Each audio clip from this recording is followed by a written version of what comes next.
Kami sudah menyampaikan suara hati kami lewat nyanyian-nyanyian dan doa-doa kami. Biarlah sekarang waktunya Bapa di surga menyampaikan isi hatimu melalui pemberitaan firman Tuhan. Tolong siapkan hati kami untuk dapat mendengar, memahami, mempercayai, dan menaati firman-Mu itu. Di dalam nama Tuhan Yesus kami berdoa. Amin.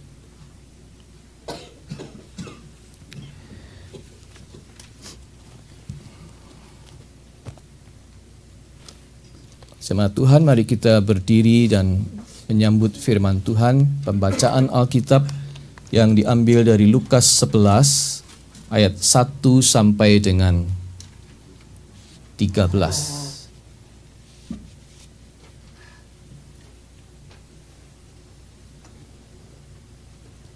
Pada suatu kali, Yesus sedang berdoa di salah satu tempat. Ketika ia berhenti berdoa, berkatalah seorang dari murid-muridnya kepadanya, "Tuhan, ajarlah kami berdoa, sama seperti yang diajarkan Yohanes kepada murid-muridnya." Jawab Yesus kepada mereka, "Apabila kamu berdoa, katakanlah, Bapa, dikuduskanlah namamu, datanglah kerajaanmu. Berikanlah kami setiap hari makanan kami yang secukupnya, dan ampunilah kami akan dosa kami, sebab kami pun mengampuni setiap orang yang bersalah kepada kami. Dan janganlah membawa kami ke dalam pencobaan." Lalu katanya kepada mereka, "Jika seorang di antara kamu pada tengah malam pergi ke rumah seorang sahabatnya dan berkata kepadanya, 'Saudara, pinjamkanlah kepadaku 3 roti, sebab seorang sahabatku yang sedang dalam perjalanan singgah ke rumahku dan aku tidak mempunyai apa-apa untuk dihidangkan kepadanya.' Masakan ia yang di dalam rumah itu akan menjawab, 'Jangan mengganggu aku, pintu sudah tertutup dan aku serta anak-anakku sudah tidur. Aku tidak dapat bangun dan memberikannya kepada saudara.' Aku berkata kepadamu, sekalipun ia tidak mau bangun dan memberikannya kepadanya karena orang itu adalah sahabatnya, namun karena sikapnya yang tidak malu itu, ia akan bangun juga dan memberikan kepadanya apa yang diperlukannya. Oleh karena itu aku berkata kepadamu, mintalah, maka akan diberikan kepadamu. Carilah, maka kamu akan mendapat. Ketoklah, maka pintu akan dibukakan bagi. Karena setiap orang yang meminta menerima, dan setiap orang yang mencari mendapat, dan setiap orang yang mengetok baginya pintu dibukakan. Bagaimanakah bapa manakah di antara kamu jika anaknya minta roti darinya akan memberikan ular kepada anaknya itu ganti ikan? Atau jika ia minta telur akan memberikan kepadanya kalajengking? Jadi jika kamu yang jahat tahu memberi pemberian yang baik kepada anak-anakmu, apalagi Bapamu yang di sorga, ia akan memberikan Roh Kudus kepada mereka yang meminta kepadanya. Yang berbahagia adalah kita yang mendengar firman Allah dan memeliharanya. Haleluya.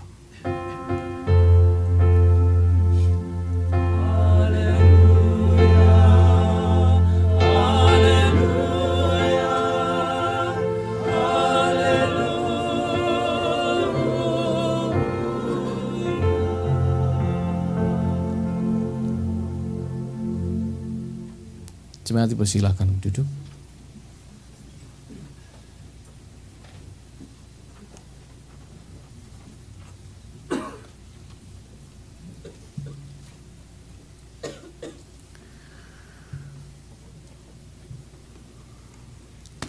Saudara-saudara, ada sebuah kutipan yang berbunyi begini. One song can change a moment. One idea can change a world. One step can start a journey. And one prayer can change the impossible. Sebuah lagu dapat menciptakan sebuah moment. Sebuah gagasan dapat mengubah dunia. Sebuah langkah memulai sebuah perjalanan. Sebuah doa dapat mengubah kemustahilan. Saudara, kita sekarang sedang baru memasuki tahun baru 2016. Sebaiknya kita memulai dengan apa? Di 2016 awal ini. Berdasarkan kutipan tadi, saya mau mengatakan begini. Mari kita mulai dengan one song. Sebuah lagu. Lagu tentang doa.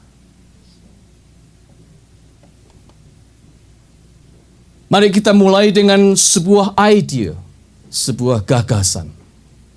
Gagasan tentang doa. Mari kita mulai dengan one step. Satu langkah, yaitu berdoa. Sebab doalah yang dapat mengubah sesuatu yang tidak mungkin menjadi mungkin. Itu sebabnya tema kita di bulan Januari ini seluruhnya adalah tentang doa. Anda dapat baca di dalam warta insert kita hari ini, di balik itu ada tema dalam bulan Januari. Seluruhnya tentang doa.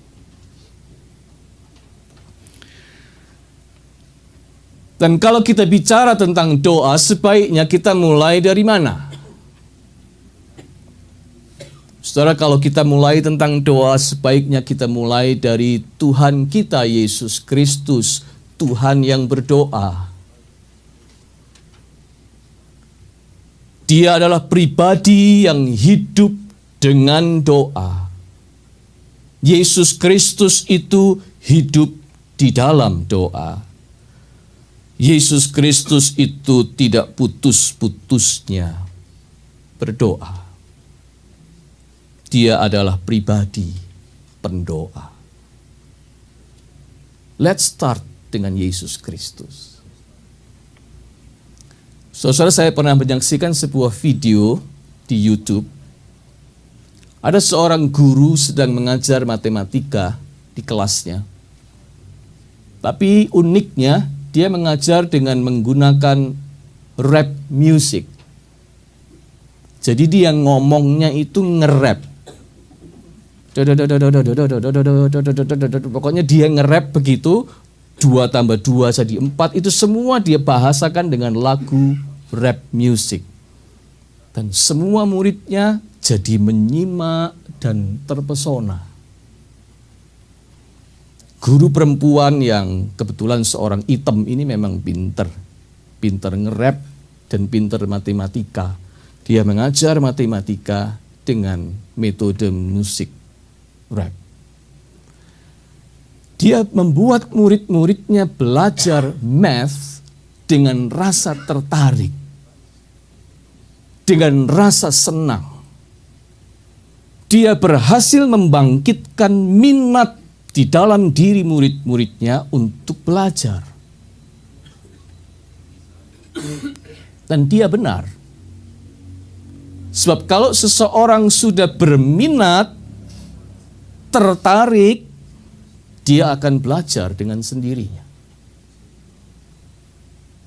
Tuhan Yesus membangkitkan minat di dalam diri murid-muridnya untuk berdoa. Bagaimana caranya? Oh, dia mempraktekkannya Dia memperagakan hidup yang berdoa. Di pagi hari dia berteduh di dalam doa. Tidak jarang di siang hari di tengah kesibukannya melayani, dia menyempatkan diri untuk berdoa. Saat malam hari dia sujud berdoa. Bahkan ada kalanya semalam-malaman dia berdoa. Dia menyantap rotinya dengan terlebih dulu berdoa. Dikala bergembira, diajaknya murid-muridnya itu untuk bersyukur di dalam doa. Tatkala dia sedih dan kesusahan datang, dia mengajak mereka berlutut dan berdoa. Itulah Yesus. Yesus itu menjalani kehidupan ini di dunia dengan doa. Murid-muridnya menyaksikannya sendiri. Dia yang adalah putra Allah, ternyata dia berdoa. Dia yang adalah anak Allah, dia menikmati saat-saat dia berdoa. Dia tidak pernah putus berdoa. Oleh sebab itu murid-muridnya terpesona. Dan bangkitlah minat mereka untuk berdoa juga seperti Yesus. Sehingga mereka berkata, Tuhan, ajarlah kami berdoa. Tuhan Yesus tidak pernah mengajar muridnya berdoa, tetapi dia memperagakan hidup berdoa sampai muridnya terpesona dan berminat untuk belajar bagaimana berdoa.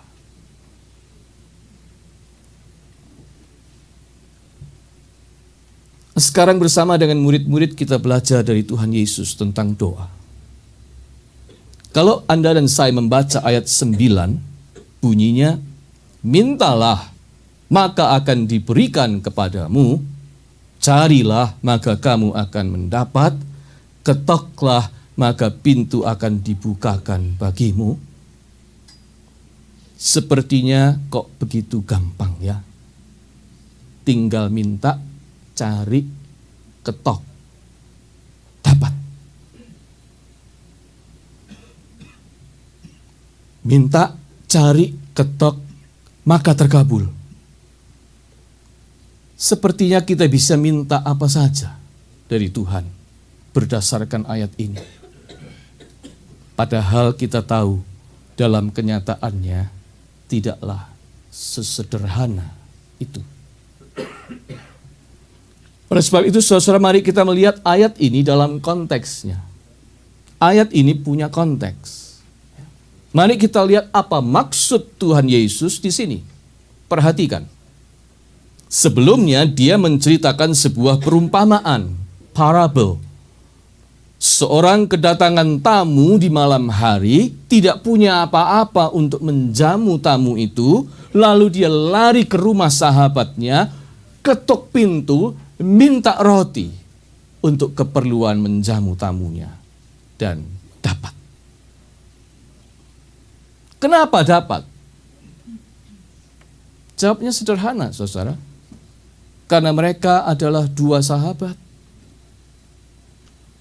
Dan mereka sama-sama tahu, sama-sama menghidupi sebuah custom, adat, waktu itu bahwa menyambut tamu itu sebuah keluhuran. Menyambut tamu itu itu hal yang luhur. Seorang tamu pada waktu itu, kapanpun mereka datang, harus disambut dengan layak. Mereka sama-sama tahu itu. Dan mereka sama-sama sepakat pada adat istiadat itu. Itu sudah lekat di dalam alam bawah sadar mereka. Kalau orang kedatangan tamu kapanpun, mereka harus menjamu tamu itu dengan layak. Oleh sebab itu, ketika ada kejadian salah satu di antara mereka kedatangan tamu di malam hari dan tidak punya sesuatu, yang lain walaupun sudah tidur, dia akan bangun dan menolong. Hubungan persahabatan mereka melampaui rasa sungkan, malu, atau takut ngerepotin. Walaupun sebenarnya waktu itu memang ngerepotin loh. Sebab orang di sana kalau malam tidur itu sudah pintu ditutup, semua tidur di lantai, maka kalau mau buka pintu harus membangunkan semua orang yang sudah tidur di lantai. Itu sangat ngerepoti sebetulnya. Tetapi semua itu terlampaui oleh karena hubungan persahabatan. It is fine. Hubungan persahabatan mereka di atas semuanya. Jadi kuncinya ada di hubungan itu. Itulah maksud Tuhan Yesus. Jadi saudara-saudara, basically doa itu adalah sebuah hubungan. Kita jangan melihat doa sebagai sebuah kewajiban. Capek nanti. Kita jangan melihat doa sebagai sebuah mantra untuk memanipulasi Tuhan untuk mengikuti keinginan kita. Bukan. Itu bukan doa. Jangan pula memakai doa sebagai sarana untuk pamer, show off kesalehan kita. Tidak ada gunanya. Tuhan tidak akan terpesona. Tetapi mari kita melihat doa sebagaimana Yesus memandangnya, yaitu sebuah hubungan. Hubungan persahabatan dengan Allah. Saudara-saudara, bukankah dalam kehidupan ini semuanya ditentukan oleh hubungan? Anda mendapat sesuatu, mendapat apa dari seseorang ditentukan oleh hubungan Anda dengan orang itu. Bukan? Anda dapat ilmu dari hubungan antara guru dan murid. Anda dapat barang, jasa, atau keuntungan dari hubungan antara pedagang dan pelanggan. Anda dapat gaji dari hubungan antara pegawai dengan majikan. Anda dapat kasih sayang dari hubungan suami dan istri. Anda dapat kasih dan pengorbanan dari hubungan orang tua dan anak. Hubunganlah yang bicara. Hubunganlah yang menentukan. Hubungan itu sendiri harus ada. Fondasi doa adalah hubungan antara kita dengan Allah, dengan Tuhan.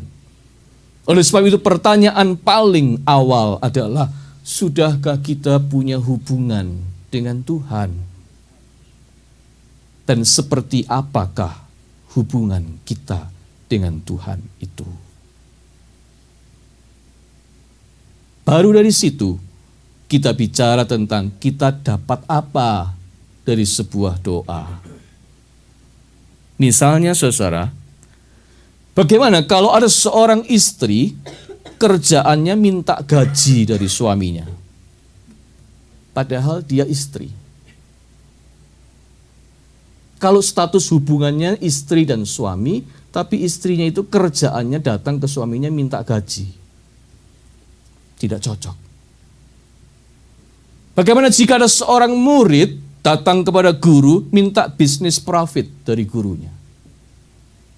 Tidak cocok.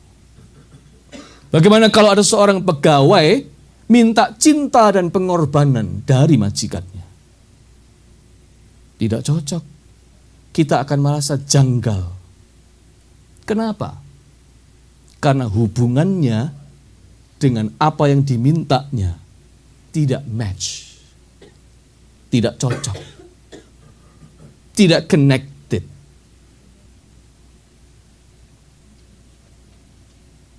Banyak orang belum menempatkan dirinya dalam hubungan yang benar dengan Allah.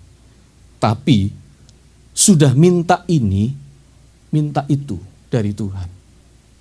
Belum membangun relasi yang benar dengan Allah, sudah minta ini dan minta itu.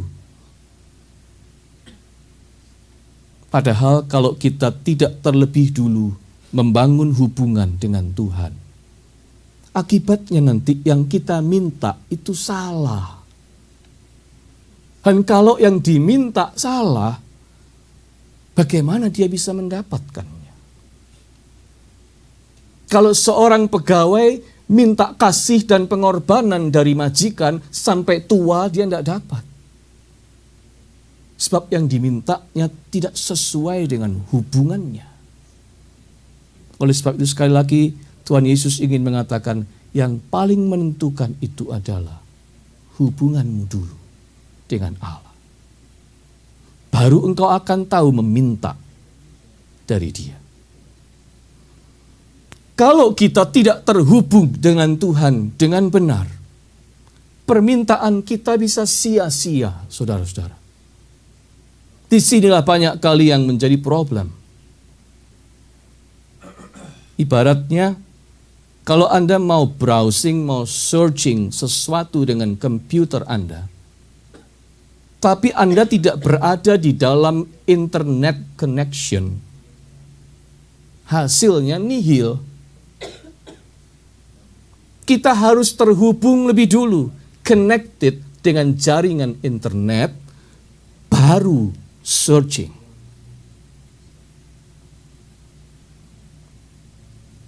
Jadi yang dimaksudkan Tuhan Yesus di sini adalah jikalau kita sudah terhubung, berada dalam hubungan yang benar dengan Allah, kita akan menjadi tahu apa yang pantasnya kita minta di dalam doa. Tuhan Yesus mengumpamakan lagi, seorang bapak tidak akan memberikan ular kepada anaknya kalau ia minta ikan, dan tidak akan memberikan kalajengking kalau ia minta telur. Artinya, jika kita berada dalam hubungan yang benar dengan Allah, yaitu hubungan persahabatan, bahkan hubungan anak dengan bapa, maka kita juga tahu apa yang selayaknya kita minta. Kita akan mengenal permintaan yang benar kepada Dia. Kita tidak akan mungkin minta ular instead of ikan. Kita tidak akan mungkin minta kalajengking sebagai ganti telur. Seorang anak Tuhan mana mungkin minta dalam doa, Tuhan minta supaya orang itu ditimpa celaka. Tidak mungkin. Seorang anak Tuhan tidak akan minta korupsinya lancar. Tidak. Seorang anak Tuhan tidak akan minta perselingkuhannya jangan sampai ketahuan. Tidak. Karena itu bukan permintaan yang cocok dengan connection dan hubungan di antara mereka. Seorang anak Tuhan tidak akan meminta rezeki yang bukan haknya. Seorang anak Tuhan, seorang sahabat Allah, akan meminta hal-hal yang dia tahu itu akan memenuhi kebutuhannya sebagai anak, dan hal-hal yang luhur dan hal-hal yang akan memuliakan bapaknya. Itu sebabnya Tuhan Yesus mengajarkan tentang doa itu pada prinsipnya adalah sebuah hubungan. Kalau hubunganmu benar, permintaanmu pun benar. Jadi jika kita berada di dalam hubungan yang benar dengan Tuhan, justru kata-kata doa kita, permintaan kita sendirilah yang akan berubah menyesuaikan. Ucapan doa kita akan menyesuaikan dengan hubungan itu.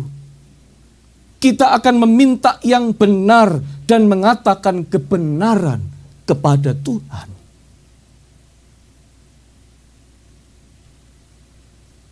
Oleh sebab itu tidak salah ada orang berkata begini, saudara.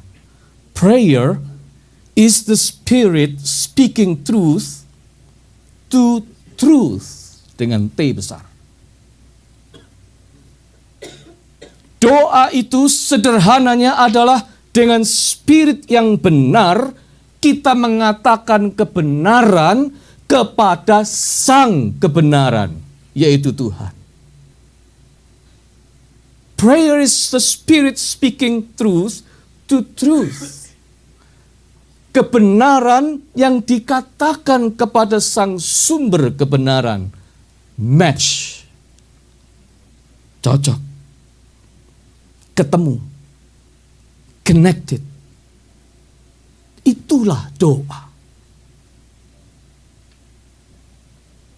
Jadi Tuhan Yesus justru ingin mengajar murid-muridnya bagaimana mengucapkan doa yang benar. Karena banyak kali kita itu salah berdoa. Karena mengucapkan yang salah. Tapi bagaimana kita itu bisa mengucapkan doa yang benar, maka kita harus kembali pada dasarnya dulu, yaitu hubungan yang benar. Sebab kalau kita mengadakan hubungan dengan Tuhan, seperti seorang yang berhadapan dengan pedagang, maka doanya adalah doa yang seperti orang berdagang dengan Tuhan. Bukan, itu bukan doa. Doa itu adalah hubungan yang benar seorang sahabat dengan sahabat, atau lebih dalam lagi, anak dengan bapa.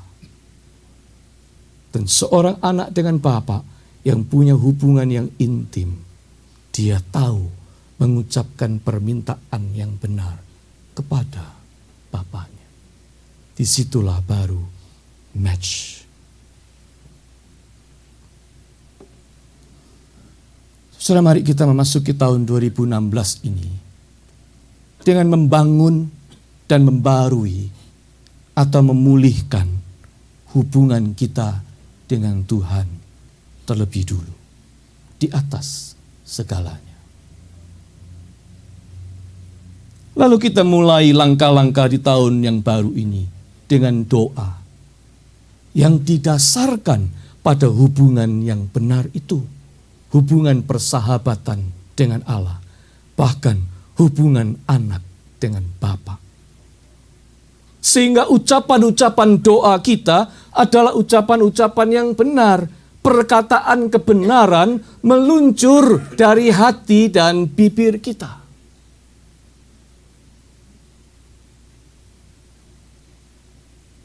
Saya menutup khotbah ini dengan mengutip sebuah deklarasi tentang doa yang sangat bagus. Bunyinya begini. I declare, I will speak only positive words of faith and victory over myself, my family, and my future. I will not use my words to describe the situation. I will use my words to change the situation.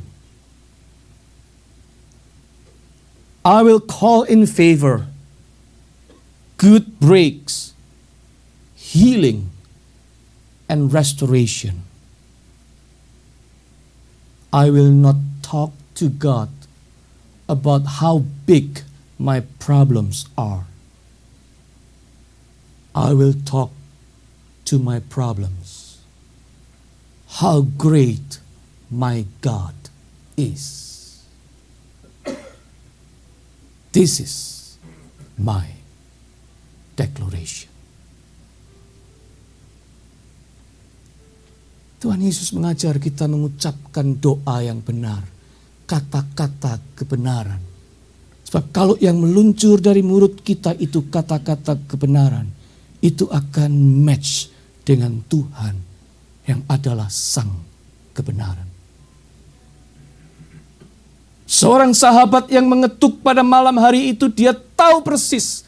Karena hubungan persahabatannya itu melampaui semua hal. Dia datang dan dia minta sesuatu yang dia tahu dia akan diberi. Karena hubungan persahabatan itu melampaui semua. Seorang anak akan minta telur kepada bapaknya. Dia bukan minta batu atau minta kalajengking. Seorang anak akan minta dari bapaknya permintaan yang benar. Kalau doa kita mengungkapkan kebenaran, Allah tidak mungkin tidak mengabulkannya. Itu maksud Tuhan Yesus di sini. Mari kita belajar, saudara-saudara, punya ucapan-ucapan yang benar. Mendeklarasikan positive words di dalam hidup kita. Jangan cuma mendescribe situasi, tetapi ubahlah situasi dengan kata-katamu, dengan doamu. Jangan berkata kepada Tuhan, betapa besarnya problem dan persoalanku Tuhan. Tapi katakan kepada persoalanmu, betapa besarnya Tuhanku itu. Kalau kita change our perspective, dan kita change our words, kita mengucapkan kata-kata yang benar, meluncurkan doa yang benar kepada sang kebenaran. Bagaimana tidak? Doa kita bisa menjadi tidak match. Tuhan Yesus mengajar kita berdoa dengan benar. Mengucapkan kata-kata yang benar. Meminta hal-hal yang benar. Tetapi dasarnya cuma satu lebih dulu. Yang harus ada hubungan yang benar antara kita dengan Allah. Saudara dan saya adalah anak-anak Allah. Dicintai seperti biji matanya sendiri. Oleh sebab itu, hiduplah, berlakulah, dan berkata-katalah sebagai seorang anak Bapa di surga.